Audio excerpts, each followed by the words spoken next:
Looks like we've got Sandy. Hey, Sandy, how's it going? Gonna give folks a couple of minutes before we get started here. Do you all know what we're doing today? I don't remember. Did I say what we're doing today?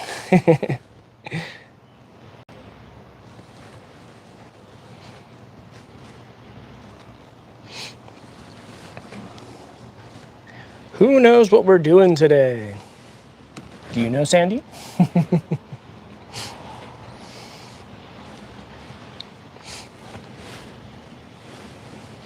I'm taking all guesses before I reveal.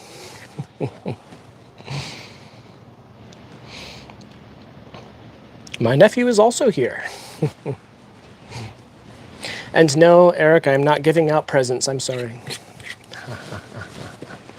I'm so funny. Correct, Sandy. We are drinking rum. No, okay. No, just joking. No. Actually, today we're going to be making a rummy concoction. I went ahead and started harvesting the Jaboticaba fruit, which is right behind me. As you can see, this is our little Jaboticaba, or Jaboticaba? Jaboticaba? I have no idea how to pronounce this properly. Whatever it is, it's a delicious little fruit. Let me show you one right here. Looks a little bit like a little grape or a blueberry, but this is actually a tropical fruit from South America. My dad planted this tree, goodness, probably over 15 years ago now. It took probably 6 or 7 years before it started producing fruit, but now it's producing wonderfully. As you can see, the fruit actually comes out of the trunk. Look at that. I'd give you a closer shot, but I've got my tripod all set up nice over here. Correct, Yolanda. You are right. So I've already gone ahead and harvested the Jaboticaba, or Jaboticaba, whatever it is. I've harvested it. And we are going to be turning it into something like a liqueur. So we're going to wait just a minute or two here. I see we've got a couple of folks in here, but I'm going to give folks maybe another minute or two to join before we get started. Just to let you all know what we've got here, I've got enough of our Jaboticaba berries here to completely fill this ball jar all the way up to the top. Of course, I'm not going to be putting these in whole. I'm actually going to be crushing these, stuffing these down into the jar, and I'm going to be coating them in some granulated sugar in the raw. Now I'm going to be layering this back and forth until I get to, let's see, I think probably about 24 ounces or so. And by the way, this is a 32-ounce jar. So once I get into probably the 20-ounce range or so, I'll stop and then submerge everything in rum. Now, this has to sit for at least 1 month, but up to 3 months before it's done infusing. So it's going to be a little while before we actually get to taste this. I'm very excited. I've actually never done this before. I've never had it preserved this way. I can't wait to try it. Let's see what's going on in the chat here. Jambada juice. Yes, correct. All right. Let's go ahead and get ourselves started here. Now, I have already washed my hands. As you can see, my hands are very clean. Oh, no, they're not. No, I'm just kidding. That was gross. I'm sorry. So I'm going to go ahead and start stuffing these into the jar. Now, these actually need to be crushed. And so I'm just going to be, well, there goes that. All of the insides went that way. I guess I'm going to have to crush them inside the jar. There we go. Because I want to keep the insides in there. Oh goodness, that went all the way to the fence. Now, the skins of the Jaboticaba contain a lot of tannins. And so they are extremely bitter. You can eat them, however. They're just not very pleasant, and they're a little bit tough. Now, once we have these preserved in here, after they've had a chance to sit in the alcohol for a while, the skins are going to become a lot softer, and we can actually blend them up, or we can cook them down into something like a jam. Now, let's see here. Every inch or two, I want to sprinkle a little bit of sugar onto this. And we're getting there already. Ooh, this is messy work. That does not look very pleasant in there. Now, one other thing about the Jaboticaba fruit is that you do not want to chew up the seeds. The seeds are not very pleasant. They're not good to chew. Now, you can swallow the seed. So if you're eating the fruit, you can eat the center part. In fact, let me show you in here. It's a little bit like a lychee fruit. There's this little bit of really nice sweet flesh in here. But the seed you either spit out or swallow, but you do not want to chew it up. Now let's go ahead and sprinkle a little bit of sugar on here. There we go. Just a little bit. And we continue the process. Now, hopefully, this will be enough fruit in here. I'm starting to get a little bit worried already that I don't have enough. But we'll see. Worst comes to worst, I can always pick some more off of the tree back here.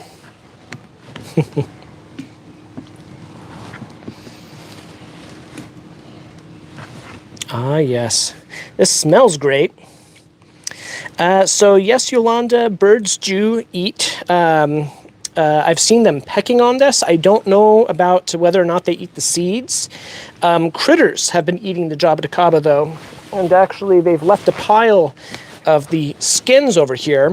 Whatever critter has been eating them against the fence over here has not been eating the skin or the seed. They've been leaving that behind, and they're just eating the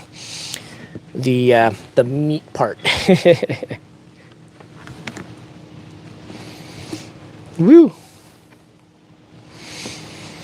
Now, looking at how much I have left, I think that I'm almost halfway through my fruit already. No, maybe a little bit less than halfway through. I'm going to be really close here. I might not quite have enough fruit. We'll see, but that's okay. If I don't have enough fruit, I'll just put a little bit more alcohol in here. By the way, I didn't get the most expensive rum in the world here. This is Plantaray, 3 stars. I got this because it was a cheaper rum, not the really cheap stuff, of course. This is definitely drinkable. It's got almost a little bit of a marshmallowy taste to it. Has a slight tropical fruit flavor with a little bit of almost like a ripe banana. It's actually very pleasant. Woo! Oh man, I tell you, I'm glad I brought some towels out here.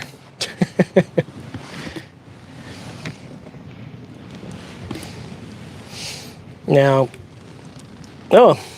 I'm getting some Jaboticaba guts on my iPad over here.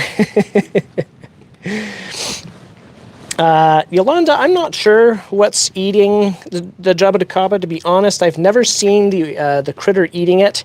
I have a strong feeling it might be raccoon, though. Now, I think I've got enough in there. I'm going to add some more sugar. Now, because this is a granulated sugar in the raw, this is going to have much more flavor than what you would get out of a white sugar. I don't like to use white sugar in very many things. Woo! That splashed me in the eye.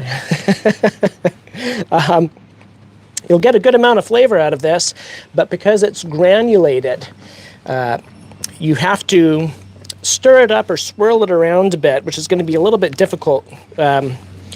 Once I've got my glass weight on here, this is here to hold the fruit underneath the rum. Oh my goodness, okay. Man, turning into a horror show in here. Now, once I have the weight in there, I still need to swirl this around at least for the first 3, 4, 5 days to make sure that that sugar gets dissolved and that it doesn't just settle to the bottom of the jar here. It's important when making a liqueur or something like this, especially with a fruit that's as juicy as this, that you make sure that you have the right proof in your alcohol. You want to have at least 80 proof, so 40% alcohol. This is actually 41.2% alcohol. Once you put this in here with the liquid from the fruit, that's going to dilute the alcohol.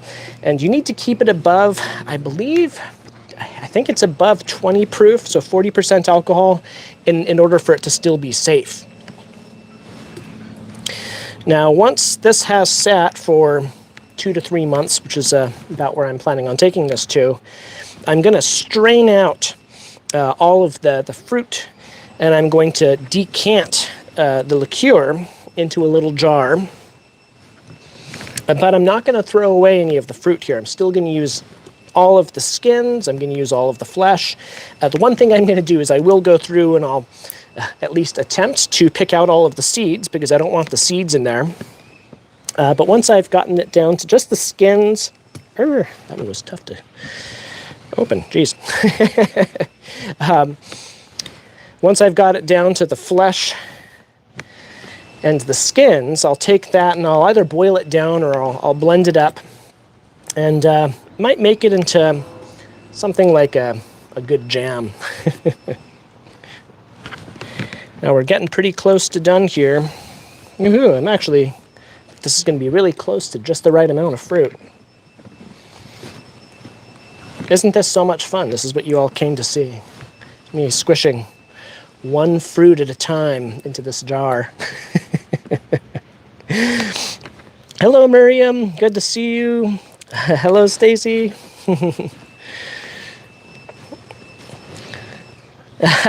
No, Yolanda, I haven't had any rum today. Let's see here.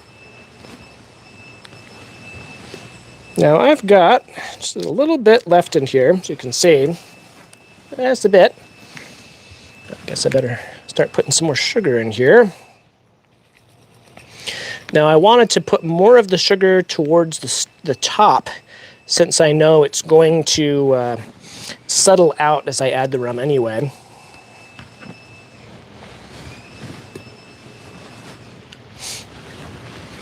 Has anyone here ever made any kind of a liqueur? Ooh. One at a time. This probably would have been a little bit easier if I'd gotten some kind of a little stick or something for mashing this in, and I thought about that, but actually I didn't want to accidentally pulverize the seeds, so I decided I would do this the old-fashioned way, one at a time. One by one, in they go. Let's see.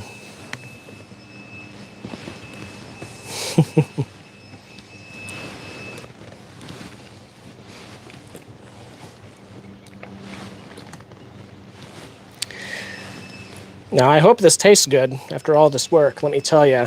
If you think this is taking a long time, probably took me about 40 minutes out here to pick all of these off of the tree behind me.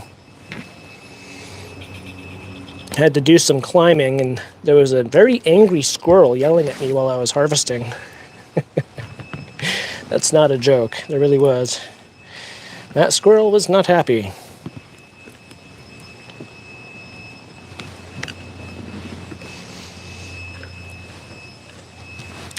Now, of course, you want to make sure that you have enough room for the rum as well. Let's see.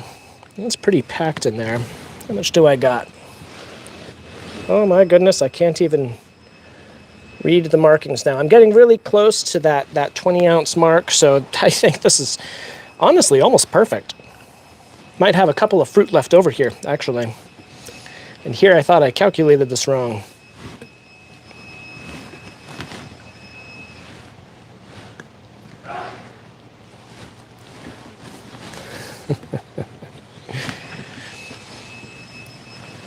Yeah, this is going to be a lot of fun to try. I'm actually really excited about trying out the jam that I'm planning on making out of this. By the way, if you take a look at the inside of these peels, you can see the color in here. Let's see if I can get that to where you all can see this pretty dark purple color here. There you go. I don't know if you can make that out or not. It's kind of dark on the screen.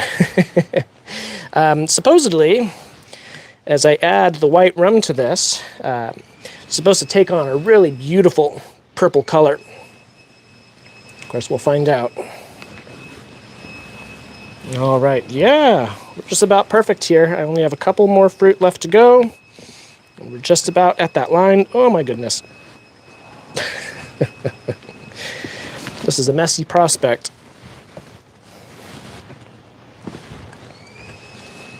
So close to the finish line. Almost there.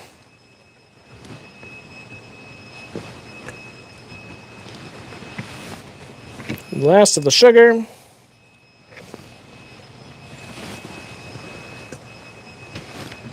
And 5, 4, 3, 2, and 1. Boom, all done. Squish that down. Now that is really very full. Let's see if I got that right to the 20-ounce mark. Oh, maybe a little bit too. No, actually it's perfect. Yeah, right at 20 ounces. That worked out much better than I thought it would. Now I'm gonna use this damp cloth here to line my hands up a bit. Oh my goodness. Fingers are gonna be sticky for the rest of the night.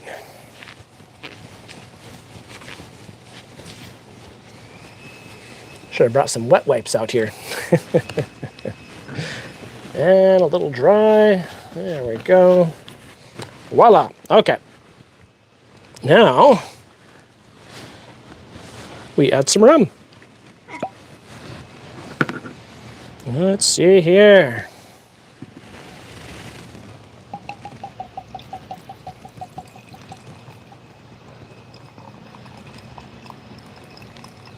Now I don't want to fill this up completely.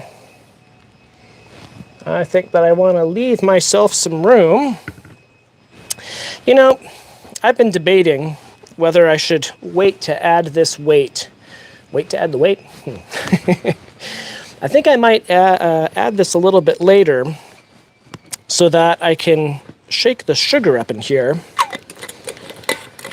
without worrying about banging that weight around. And in fact, I'm going to do a little shake right now just to make sure that this is all mixed up together. Now this is a traditional preservation method for fruit like this. I was told that specifically with Jaboticaba, rum is the traditional alcohol to use when you're preserving it in this way.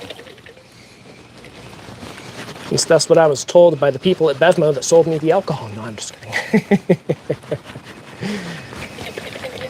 There we go. So that is Jaboticaba fruit with some plantation rum.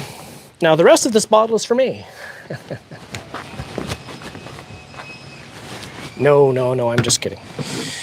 I shouldn't joke like that. Am I going to get kicked off YouTube now? I'm not sure.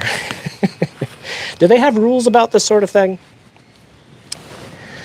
Now, I think I'm going to add a little bit more rum to that. This looks like it's incorporating really well, and actually, I'm not seeing the sugar in there. It looks like it's already dissolving pretty well, which is a little bit surprising. I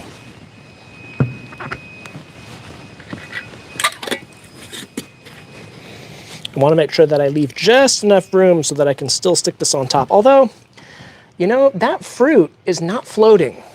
I had been told that the fruit would float. Maybe it'll float later. I'm not sure.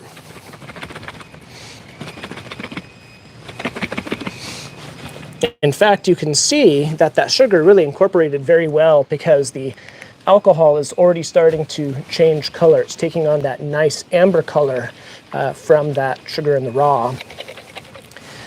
And hopefully, in a month or two, we'll start to get that deep purple color from the fruit that we've added into the alcohol. I can't wait to see what this looks like. In fact, I'll do another live stream in a month or two, and we'll take a look and see how it's coming along. I think I can fit a little bit more in there, actually. Let's see. I am at... So we were there. Yeah, okay. I can probably put another 2 ounces in here.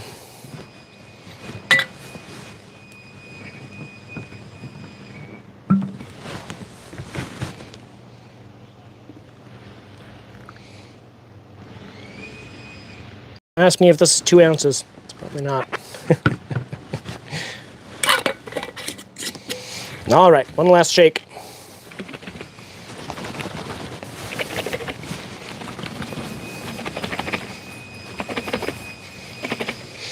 Oh man, this smells really good already. I gotta tell you, I wish you all could smell this right now. It smells actually a lot like lychee fruit. It almost smells like a lychee rum. No, it smells really, really good though.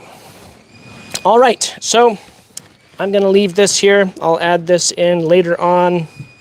Well, you know what? I've shaken this up so much. I'm gonna go ahead and add it now just to make sure this fruit stays down. Now, the reason why you want to add a glass weight anytime that you're doing something with alcohol like this, or anytime you're doing preserves or ferment, is to make sure that none of the fruit or none of the organic stuff is floating on top of the liquid that you've got in here.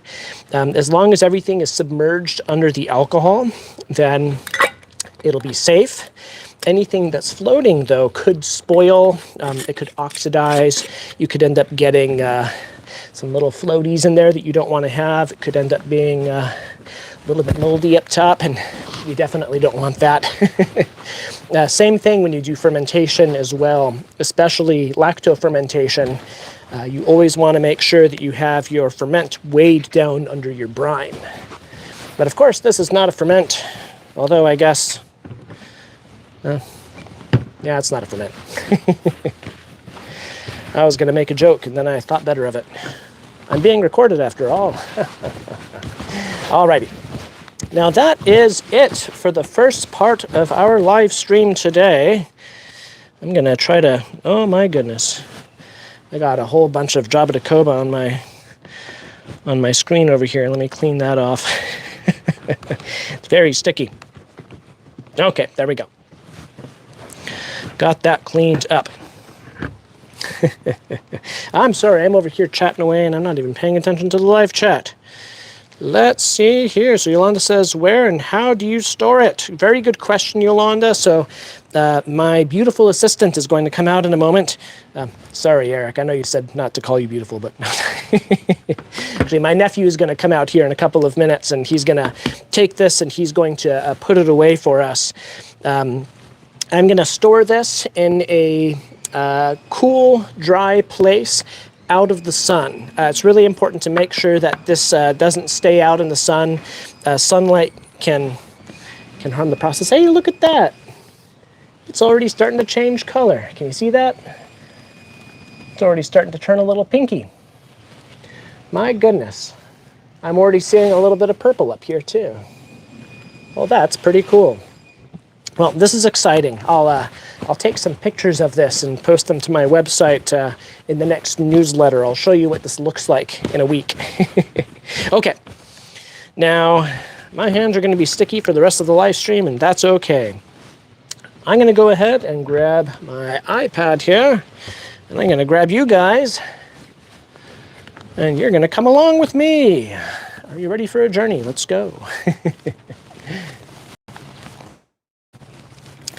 Now, for the next couple of minutes here in the live stream, I'm going to be showing off what's been going on in the garden.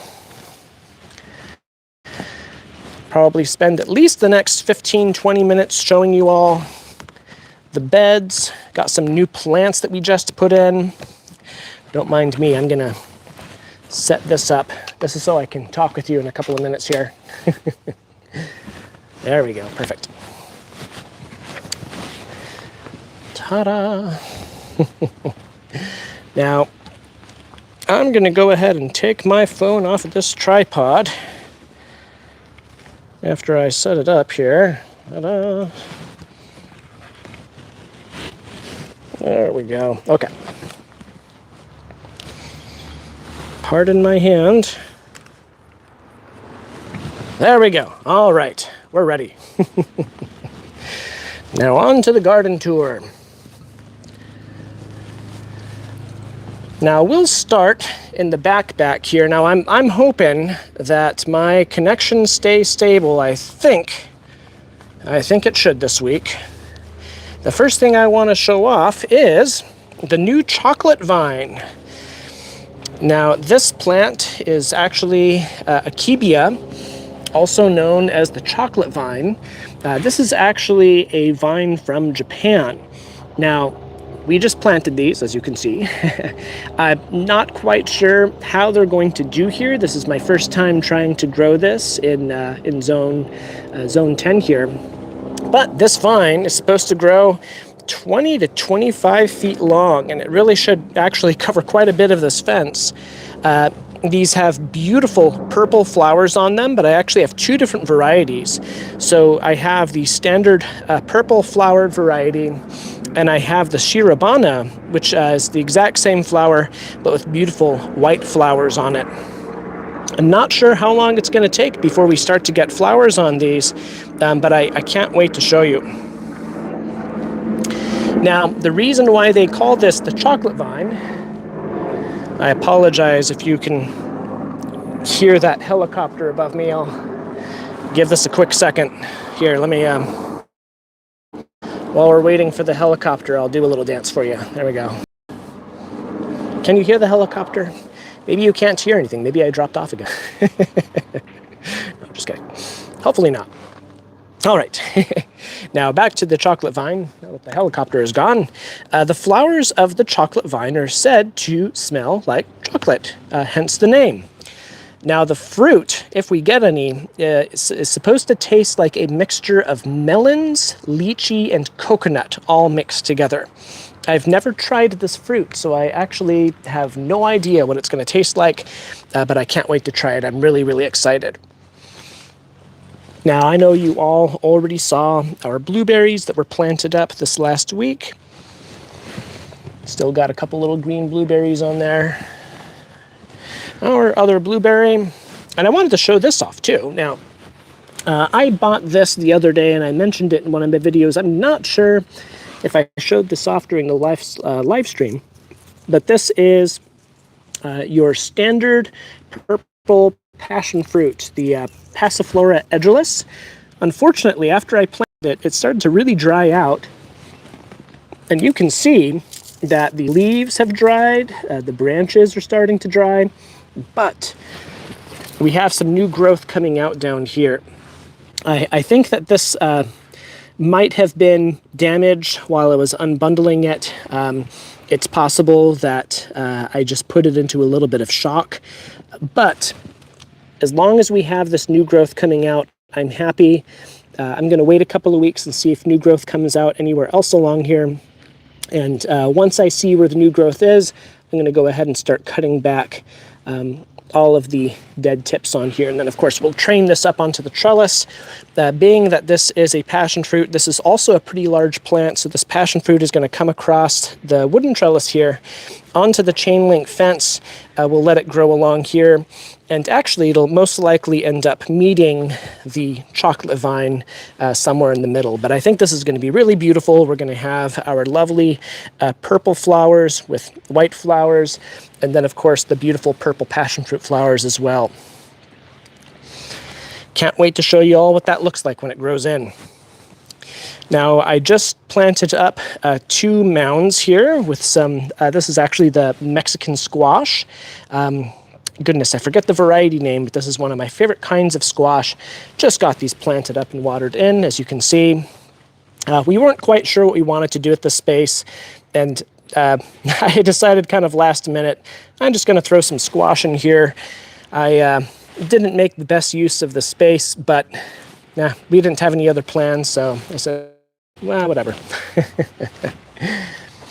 Now, I did want to show off over here. My father also has a goji berry planted back here. So this cute little vine that we're starting to train onto this arch is a goji berry. Unfortunately, I had to chop it way back. It was actually much bushier.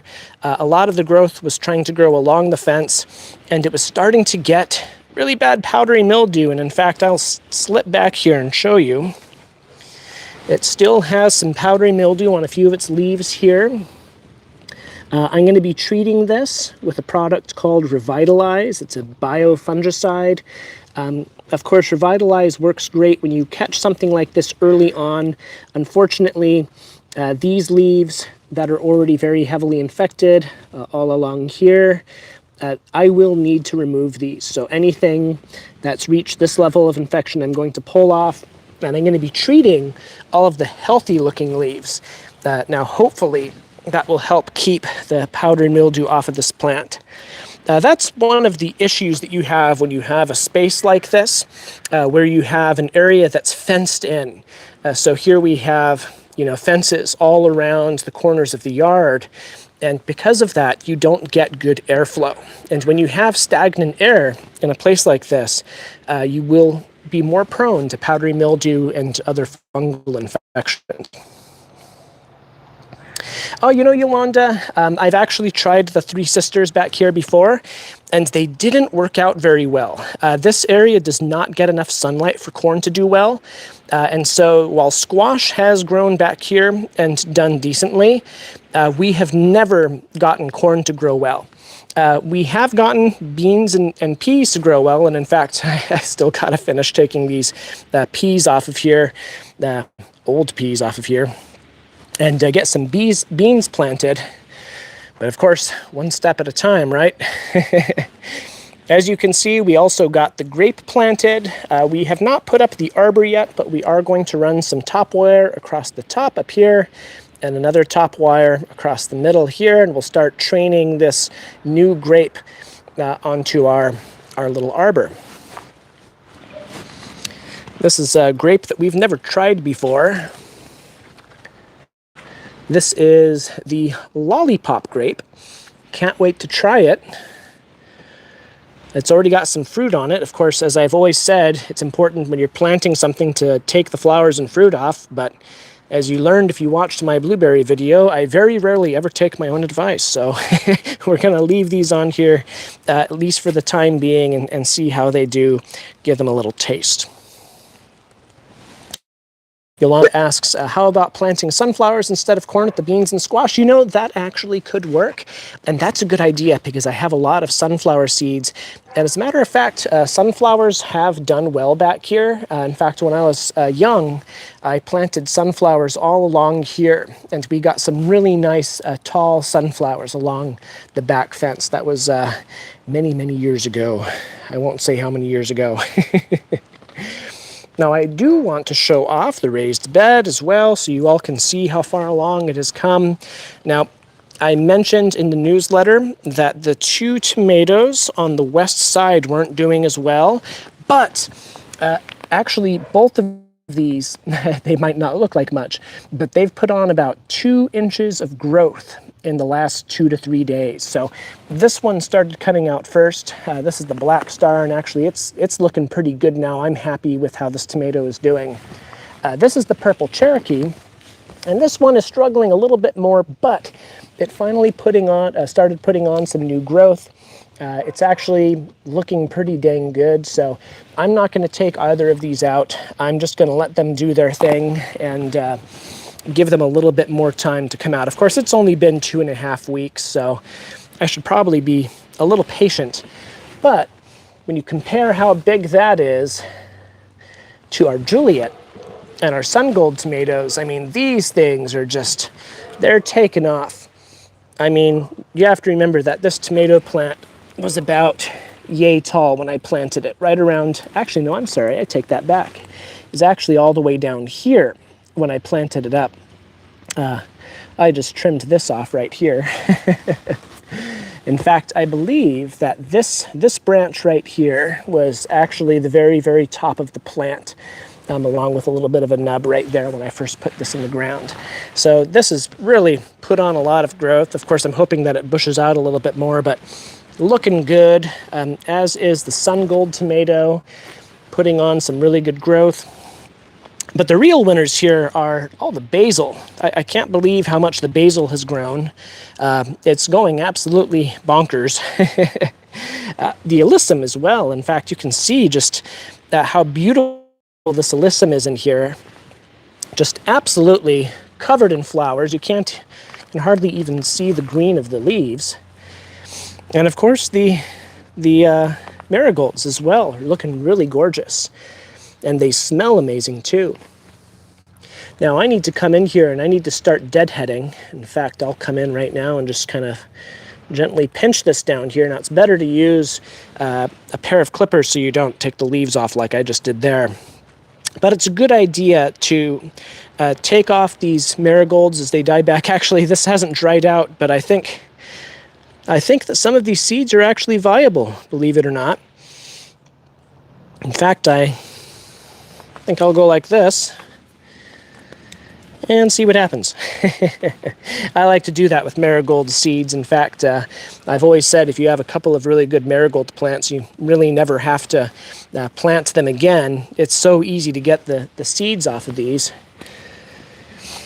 Looks like most of this is all right. This one is pretty well done in here as well, so I'll just pop that off. And one more time, I'll just show you how easy it is to get the seeds out of there. And there you go, there's a dozen more marigold plants. I like to tell the story sometimes. When I was an employee at Pomona Unified School District, we had one marigold plant that came up in the middle of our little orchard area. And it was completely covered in flowers. I mean, this thing was probably about 3 feet wide, completely covered in flowers. It was gorgeous. It was like a bouquet. And the whole thing actually lasted a long time, but it all ended up dying at the same time. I collected so many flowers, so many seeds out of the flowers. I ended up filling a 1-gallon pot with seeds, and we ended up using those for the next 4 years. I would take a sprinkle and sprinkle those around the garden. And we never bought marigolds again. We just kept scattering the seeds around. All right, now that's what's going on in the raised bed here. Everything is doing really good, although this worm bin doesn't appear to have worms in it anymore. There are holes in the soil leading out, and I actually think the worms might have gone down into the bed. I cannot prove this either way. This worm bin, on the other hand, is full of worms, and actually the worms are pregnant. So this one seems to be doing great. That one I'm not so sure about. Either the worms died or they went down deep down into the hugelkultur, which is very possible because there's a lot of good stuff down in the hugelkultur that I'm sure the worms would love to eat. I think that once they figure out they can go down there, I'm probably not going to have very many worms left in our little worm bins. I will also point out that our carrots are coming along great. You know, I planted seeds all over the place. They're all looking really happy. In the next week or two, I'm going to come out and start thinning the carrots out. Some spots, like right through here, the carrots have already thinned themselves out. I don't have to thin these out anymore. But there's some places where the carrots are pretty dense. And so I'm going to have to come through and I'm going to have to cut out some of the carrots in between to make sure that we have enough space for all of them. Now, I do have some shallots that I just planted in here as well. I just put these in the other day, so these are not coming up yet, but I have 15 or 16 shallots planted throughout the bed. I realized the other day that I said I was going to put onions or garlic in here, and I did neither. I completely forgot. So I went ahead and got some shallots and poked those in. They'll be coming up pretty soon, but this bed is going to be really full, let me tell you. It's going to be jam-packed with stuff in the coming weeks. Yolanda says, oh, let's see. I think the worms visited the other worms, and that's why you have pregnant worms. Oh, my goodness, Yolanda, that's inappropriate. Just kidding. I'm just kidding. No, actually, you're very right. I was actually surprised to find all of the pregnant worms in there. You can tell when worms are pregnant when they develop that little, that funny little bulge that they get. They have a little segment that develops. I wish I had a picture so I could show you. Yeah, I was surprised to see so many pregnant worms in there. Now, taking a look at our little fruit tree trio over here, as you can see, our peach still hasn't come out yet, but it feels like it is swelling, so hopefully these branches should come out along here. Either that or I killed it.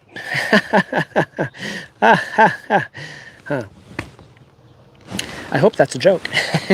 Now, of course, we also have our Fuyu persimmon. I was noticing earlier today that something has come in and started to chomp down these leaves pretty aggressively. I'm not sure what's causing this. I haven't been able to find anything in here, but I'm going to keep looking. Now, when you have something like this, some kind of a critter is chewing on your leaves, it's really helpful to make sure that you check at different times of day, especially early morning and in the evening, because different creatures come out at different times.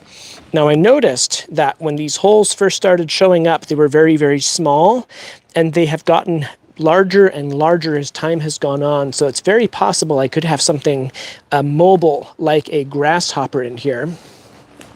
But I'm not too worried about this. You know, this tree is just starting to get going. You can already see that we've got, we've got more leaves. They're going to be coming out. It's okay if something eats a couple of these leaves. It's not the end of the world. The plum is looking good. Also has a little bit of chomping on the leaves. Not a lot. Just a couple little spots here and there, but nothing significant. It's doing quite well. In fact, all of these, except for you, are doing great. Oh no, I'm sorry. You're doing okay. They're there. So yes, I do have a lot of mulch down here, and that's one of the reasons why there's no weeds in here. Now, we just redid this area in here. So, you know, this tree was just chopped down very recently, and all of this is brand new. So there were some weeds in here that I took out, but I immediately put down this mulch. The mulch is going to help keep the weeds down, but it's also going to help keep the water in the soil longer. Mulch actually helps the soil retain water by keeping the soil cooler. I've also inoculated this mulch, and as a matter of fact, you can see if I come in here. So this mulch has been inoculated with mushroom spawn, and you can see a little bit of that right here. So this is actually fungus for the wine cap mushroom, and it's actually been spreading pretty good in here. Yeah, look at that. It is coming along.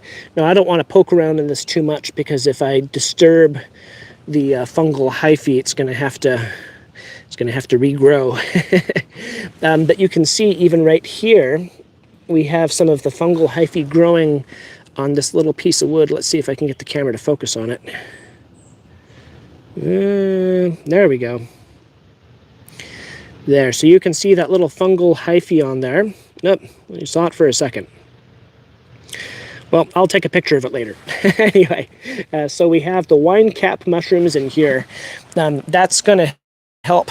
Actually, the wood chips are going to break down a little bit faster because of that fungal hyphae, which is going to help improve the soil. But at the same time, these mushrooms are edible. So once we start to get the mushrooms popping up, we'll have the fruit from the trees, but also we'll have the fruit of the earth. We'll have the mushrooms that we can eat out of the wood chips around the fruit trees as well. So we're creating systems in here of things that all work together. William says, this season my peach and nectarine trees are yielding so few fruit. Do you think this was caused by the March heat wave? Yes, I actually think, I don't think it affected chill hours as much I actually think that that heat wave took a lot of the flowers off. As a matter of fact, there's a couple of trees over here that I can show you. So right here, there's a little orange tree. This actually had a lot of fruit on it. And when I look at it now, there's very few oranges on the tree. I see 1, 2, see 3, 4, 5, 6. Oh, there's a cluster up here. 7, 8, 9, 10. I'm sure I'll find more than that, but this had way more fruit on it. When we had that little heat wave, the fruit fell off and a lot of the branches died. That heat wave was really, really bad for this tree. Same thing for this tangerine here. Now, this tangerine tree produces every other year. So one year it'll have like maybe 5 or 6 fruit on it. And then the other year it will have over 100. In fact, we've had hundreds of fruit on this. But when we had our heat wave, most of the fruit fell off. Now, there's still a lot on here. I can see 1, 2, 3, 4, 5, 6, 7, 8, 9, 10, 11, 12, 13, 14, 15, 16, 17, 18, 19, 20. There's a little area here. So there's probably still well over 100 fruit on here, but a lot of the fruit died. In fact, you can see right here. You can see how the fruit and even flowers died. They dried up because of that heat wave. Now, that's really the danger when we get heat waves at bad times like we had this year. It can really mess up the fruiting on trees, and just our food production in general can really get messed up. This is one of the most dangerous things about climate change. When we have even small changes in the climate, it can have really big impacts on fruit and food production. This is something we've seen in the past and something we will continue to see going into the future. Yolanda says, when you had the tree cut down, did you grind down the stump and roots? Nope. That's the stump right there. So this stump will remain here. And in fact, it's a table now. It's where we put stuff. We will leave this stump here and probably continue to use it as a little table. In fact, sometimes I come over here and I have myself a little seat on the stump. It's actually just the right height to take a seat. We're going to leave that there, though. There's nothing wrong with leaving the stump and the roots as well. Now, some places where we want to plant, like over here, we've planted these 3 trees. We will have to take some roots out, but most of the roots we're going to leave in place because these roots will slowly break down over time and they'll add nutrients into the soil. Kind of like the hugelkultur here. So, you know, as I've told you, underneath the soil here, there are logs, just like these. Logs from the old avocado tree. That's going to break down and it's going to feed everything that we plant in this bed. So, same thing is going on with the roots from this tree. Those roots are under here. They're going to break down and they're going to feed whatever plants and things are growing in this space. Now, quick little update here on the herb tower. Everything is growing really well. Goodness, it's only been about a week and a half. Look at how much this has grown. This piece here I've been using to measure this oregano. This was all the way down here, and this grew up that far in about 5 or 6 days. Everything in this herb tower seems to be very, very happy. In fact, I have a couple of seeds that I planted, and the seeds are finally coming up. You can see right down here the little seeds that are popping up in here. This is the, oh goodness, I'm going to forget the name of the flower now. Calendula, the calendula flower, which actually can be used as a medicine. I've got quite a few calendula flowers just kind of poked around here and there. I wanted to see where they would come up and where they would be happy. A little update along the north fence as well. As you can see, all of the flowers are doing very well. The dill is ridiculously happy. This dill is probably doubled in size. You can see all of the flowers are having a good time, although our gazanias are already closing up for the evening. But everything is happy. course, I need to start deadheading. You can see the cosmos are looking lovely, but we've got some flowers in the back here that really should be cut down to encourage the plant to continue blooming. Of course, with smaller flowers like this, lobelia and alyssum, don't have to deadhead those. But larger flowers like cosmos, it's a very good idea to deadhead. Now, I wish you could smell this. This is lemon verbena, and this is still one of my favorite plants. Smells absolutely amazing. And by the way, you can take that just fresh off the plant and put it in your water, and it will taste delicious pretty much instantly. Now, I'm not sure what this is. I think that a bear might have left this here. I don't know. Just kidding. Actually, this is actually chocolate shells, believe it or not. These are chocolate shells that we had as an amendment, and didn't realize that we still had some. This has been sitting here for a long time, and it's really carbonized. You can hear how crunchy that is. This is a really good mulch to use in the garden. It actually still smells like chocolate, even though it's very old. I was trying to decide whether I was going to crush this and spread it around in the flowers, or if I was going to eat it like a brownie. Just kidding. No, I'm either going to use this as a mulch, or I'm going to throw it into the compost pile over there. I haven't decided which yet. I do need to start putting some mulch in here. You can already see that we've got some grasses popping up, and actually that's got quite big in a very short amount of time. If I don't put mulch down in here soon, I'm going to start to see a lot of weeds popping up in the new flower bed. So I got to get on top of that before the flowers get so wide I can't get the mulch down. Still waiting on that blackberry. We ordered the blackberry from Armstrong's when they got the plants in. Evidently, they weren't able to get the variety that I wanted, so now we're going to have to order somewhere else. So still waiting on that. Don't know when that's going to come in. Let's see here. So Yolanda says, how and when do you know when to harvest anything from the herb garden? So that's a really good question. So answer is, so here we have the herb garden. Let's say like this plant right here. Now this is nasturtium. And this nasturtium right here, this piece, this is ready to harvest. I'm looking at it. Got a couple of bugs on it, but the way that I know that this is ready to harvest is I'm kind of hungry right now. Peppery. Actually, all joking aside, with this herb spiral, I'm not going to cut any of these plants out. I will take what I need as I need it. So, if I want a little bit of time, I'll take a sprig out. Same with the oregano. We have our sage up here.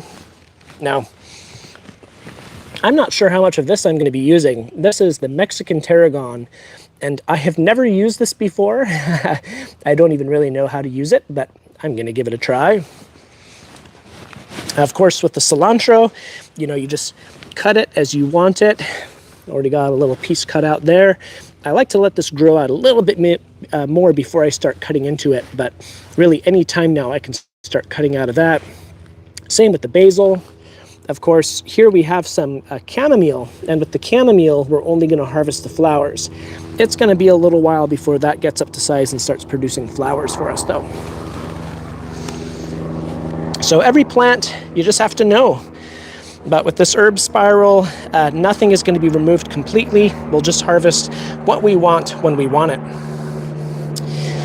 Let's see. Yes, I do have white sage. In fact, here's a white sage right here. I actually have a white sage in the front yard as well. The one in the front yard is much bigger. This is a compact white sage, and this was planted actually not too long ago. In fact, if you have seen my how to plant a California native plant video, that's the white sage from the video. In fact, this is where I filmed it right here. Looks very different without the avocado tree there. But yes, I always have white sage in all of my gardens. I think that white sage is one of my favorite plants.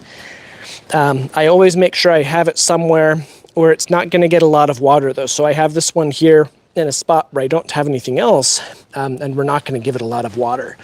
In fact, white sage, since I've planted this, I've really only watered it maybe 2 or 3 times. I've hardly watered it at all. Now, of course, we're not done in here. We're still cleaning stuff up. I guess I never explained all of the pots we have along here, and we have a ton of pots in here as well. All of these pots were actually around the avocado tree. So we used to have a little wall in here, and we had a collection of shade plants all around the edge of the wall. So when the tree came out, all of these pots ended up getting pulled out. Of course, some of these pots are empty now. We had some plants that we ended up killing. No, no, actually, some of these pots were already empty. Most of the living plants are over on this side. Right now, we're just trying to figure out where we're going to put different pots as we create our little areas. And in fact, in the sitting area back there, we're going to have some. We're going to have some pots around over in here. And also in the back, possibly maybe even around the compost pile, but definitely on our little patio here, we're going to add a couple of little potted plants. It's been quite a thing back here, getting this all cleaned up. I tell you, I can't wait to make the video where I show the complete change before and after, because this has been a huge transformation in this yard. Yolanda asks, do you harvest more if it begins to bolt? Yes, so with things like cilantro, if it starts to bolt, I'll pinch off the flowers to try and prevent it from bolting. But yeah, if it starts to bolt, a lot of times I might harvest the whole plant and just plant a new one. In fact, this cilantro over here, I'm expecting this to bolt already just because of the way it looks. In fact, if I come down here, you can see, well, maybe not. You know what, actually, I don't think it is bolting. I was worried that this was going to start to bolt, but actually it hasn't. I take it back. I need to start harvesting more of this, though, because this one is really doing very well. And I keep buying cilantro from the store, and I should be eating the stuff out here. Same with this, this basil here. And in fact, this is already starting to bolt. And I'm just going to go ahead and pinch these off. Now, this leaf right here looks kind of yummy. So I'm not going to waste that. Now, I don't always eat basil raw like this, but it can be tasty. And in fact, even these flower heads. Ooh, man, that's good. They're edible. And when you look really close, you can actually see there's a bunch of aphids on there. Free protein, man, I'm telling you, that's the best. Oh wait, my stomach's down here. There we go. That was a joke, by the way. I'll tell you though, the flowers from the basil are so potent that it almost tastes more like mint. It's so good.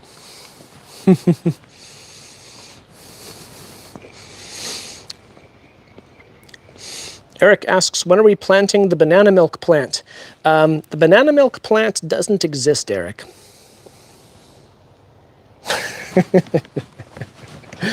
I don't know what you're talking about. I think that's a joke. Is that a joke, Eric? For those of you who don't know, Eric is my nephew.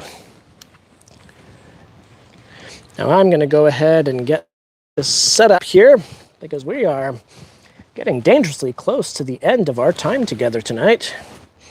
And I want to come over here and work on this a little bit. Now let me get my screen going so I can continue to read in the chat. Nope, it doesn't recognize my fingerprint. My fingers are too grimy from the Jaboticaba. All right. Now let me get this all set up here. There we go. Okay, now I can see the chat. Oh, yeah, that's right, Eric. Eric says, maybe I hit my head too hard last week. Yeah, he, you know, tripped and fell and hit his head, and not quite the same anymore. No, no. Just kidding, Eric's totally fine. I think. Oh, you know what? Let me grab my tool really quick. I'll just keep chatting here. I'm grabbing my chisel. Excuse me. That's what happens when you don't put your tools in the right places. All right. I'm also going to grab my water here because I am thirsty.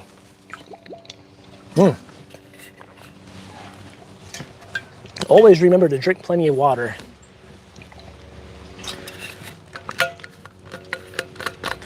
I have to remember that in my classes too. I talk so much, I start to get dehydrated. All right. Now, unfortunately, I haven't had a chance to work on this log really at all this week. In fact, just like last week, I only worked on this during last Monday's live stream. I've just been so busy working in the yard on other things that I haven't had a chance to continue this project. But want to make sure that I chip away at this a little bit every week.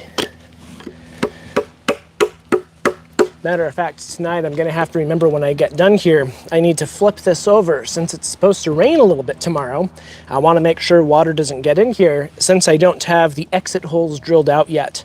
Now, once I finish carving this out, I am going to drill a couple of drainage holes down here. And then it won't be an issue, especially since I'm going to be loading this up with soil and filling this with plants anyway. Yeah, that's not going to be an issue at all.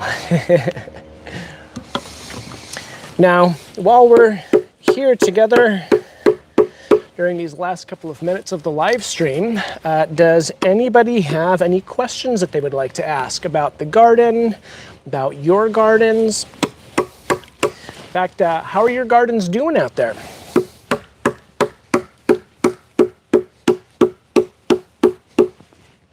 I hope your gardens are doing good.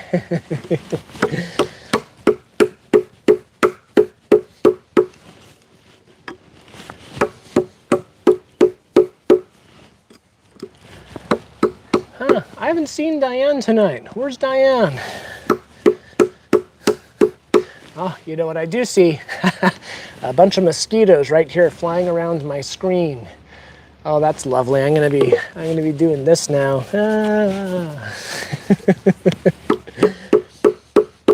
If I start running for the hills, you know why.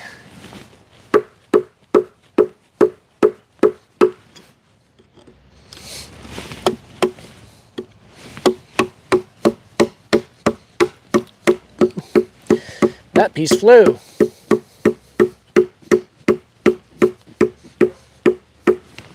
There we go. Good question. So the question is, what is a good companion plant for cucumbers? Now, I've heard of people planting beans near cucumbers, but you have to be very careful. Beans will help to supply nitrogen to the cucumbers, but if you try to grow them on the same trellis, they could end up competing with each other. You want to make sure that you give the beans and the cucumbers their own space, but having the roots in close proximity can be beneficial. You can always plant cucumbers on a trellis and then bush beans down below. That way the beans don't compete with the cucumbers. Also a good idea to get the cucumbers planted a little bit before the beans to give them a head start so the beans don't outcompete them. You want to be careful with cucumbers. Of course, some people say this is an urban legend, but I've always been told to make sure that my cucumbers are a good distance away from any squash or pumpkins. Supposedly, having squash near your cucumbers makes the cucumbers taste more bitter. So I've always been very cautious about that. Now, as far as other plants to plant near cucumbers, I like to plant alyssum. You know, I have some alyssum right over there. You probably can't see it from this angle. Showed you those little white flowered plants, the alyssum around here and there. Alyssum attracts a lot of beneficial insects like syrphid flies and green lacewings and ladybugs. And all of those are very beneficial for cucumbers. So you can have alyssum planted nearby. Doesn't have to be right on the cucumbers. You could even have them planted in the next bed over. Just having alyssum somewhere nearby is very beneficial for them. Hopefully that helps you. I'm trying to think of what other plants are good to plant near cucumbers.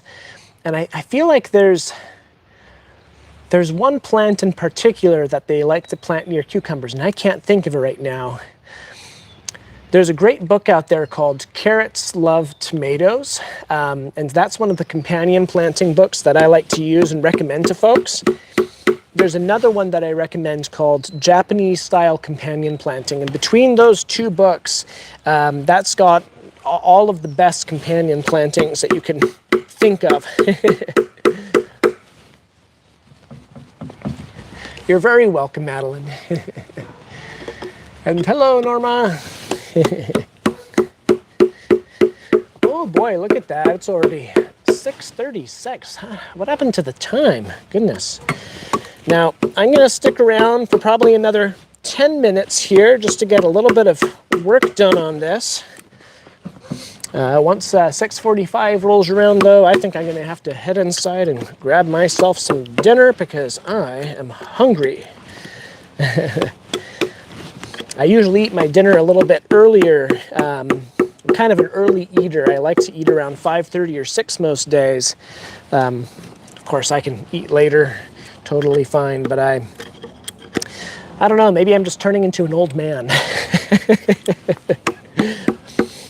I tend to get up pretty early, so find that if I eat a little bit earlier, helps me get to bed at the right time.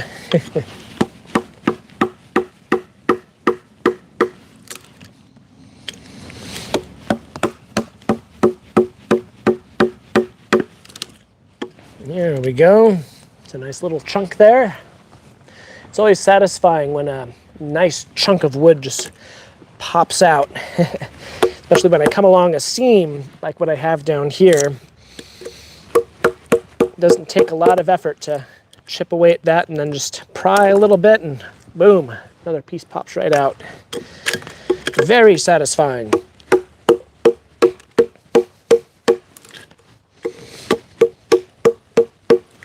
It's interesting, I found that as the wood weathers over time, as the center is exposed, some areas the wood becomes harder and very difficult to chisel and work with.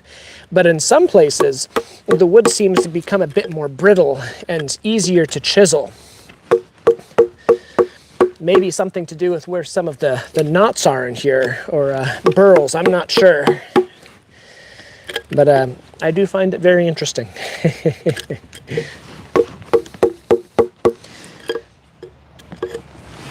You know, it's funny, I just remembered, I'm always saying, should wear gloves when you're working on this. I always remember to wear my gloves when I go like this and hit my hand, and then I go, ooh, ow, yeah, that's right. I should put some gloves on. Let's see here. Norma asks, what's for dinner? Good question, actually. Maybe a little bit boring. I have a chicken, rice, bean, and corn burrito from lunch that I put together. It was a little bit too big for my lunch, so I'm going to have that with some green salsa. And then I've got some veggies. I have to double check and see what veggies I've got still, but I picked up a bunch of vegetables at the farmer's market. I also have some shiitake mushrooms in the fridge from the farmer's market, actually, and I need to cook those up, so I might end up frying those up and just having a little side dish. I know those things don't really go together, but I just eat what I've got.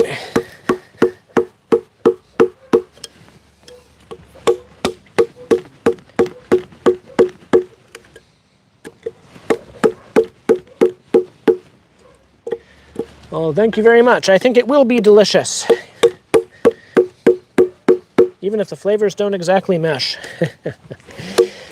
I went to the Pomona Farmers Market for the first time in quite some time. I always talk about that farmers market in my classes, and I finally went back. It's been over a year since I've been to that farmers market on the corner of Gary and Pearl Street, right across the street from Purpose Church.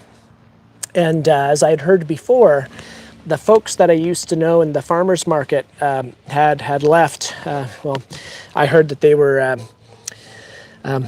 asked to leave the farmers market, unfortunately, but they actually have their own little farm stand now about a half-mile away from the farmers market. So after visiting the farmers market, I went down and found their little farm stand in front of somebody's house, and I've got to say that the food at that little farm stand was fantastic.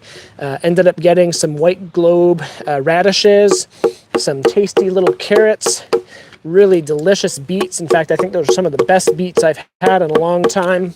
Shiitake mushrooms. Goodness, they really had quite a good amount of good tasty food.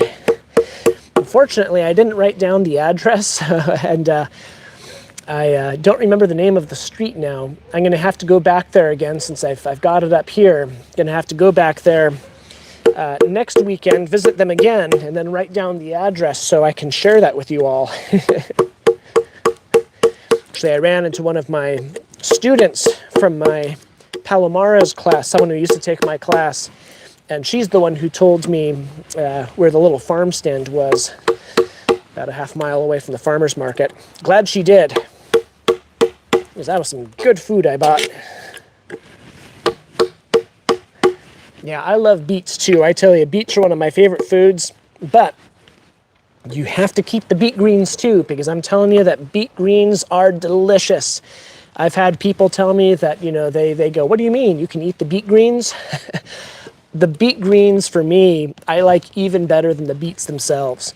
And I cook them the same way. I just steam them up, and you can put a little bit of lemon on them, a little bit of tahini, if you want a little bit of mayonnaise or olive oil to perk it up. But goodness, beet greens are so tasty.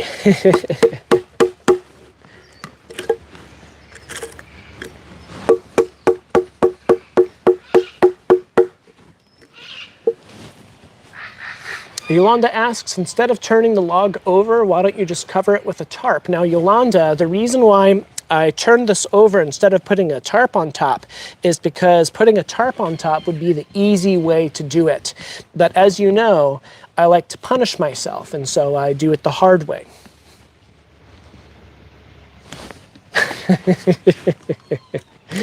No, actually, you're right. A tarp would be better, but to be honest, this isn't that hard to roll over, so I just roll it over and then roll it back later. You see, I'd have to find a tarp, and actually I don't know if I have any good tarps.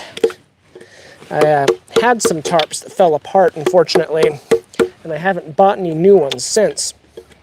But I have to dig around and see if I've got one hidden away somewhere. But yeah, I don't think I have a tarp anymore.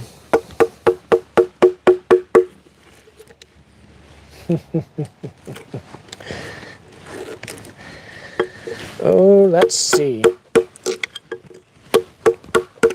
You have to start cleaning this out. Boy, howdy, look at all this wood in here. Yeah, I could do this. Ooh, ow, okay. Now it's time to put the gloves on. Tell ya, that wood is pointy. There we go. People ask me why my hands are all beat up. It's because the gloves are right there, but I don't put them on. There we go. Clean some of that out of there. Yeah, there's a big piece.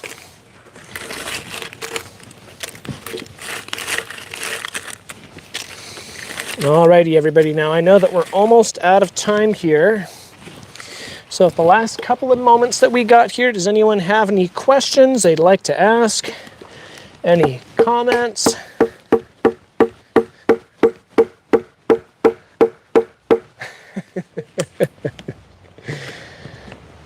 I like your emojis, Yolanda. They make me laugh.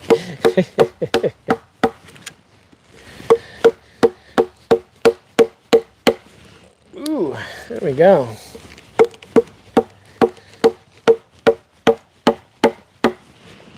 Ooh. Oh, thank you very much, Norma. I appreciate it. I like the way this looks, and you know, people keep asking me, you know, why am I wasting all of my time carving this out when I could take a chainsaw and just scoop it out? And I really enjoy doing this. I got to be honest. Might be a little bit silly, but this is just a hobby for me. This is very relaxing, even though it's work. It's relaxing. I enjoy doing this kind of stuff.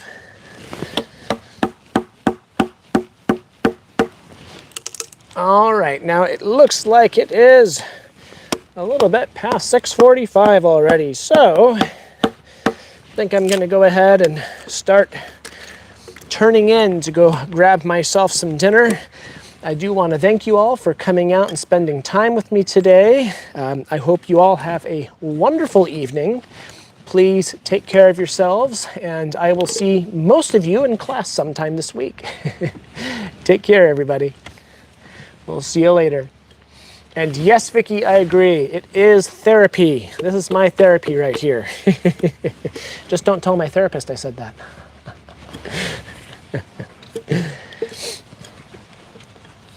Alrighty. Take care, everybody. Have a good night. We'll see you next time. Bye, Miriam. See you next time. Of course, Sandy. See you on Wednesday, and thank you for joining us. Bye, Juliet. See you, Eric.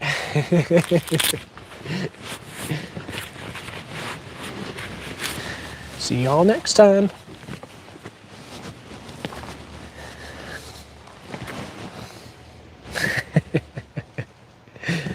Bye for now.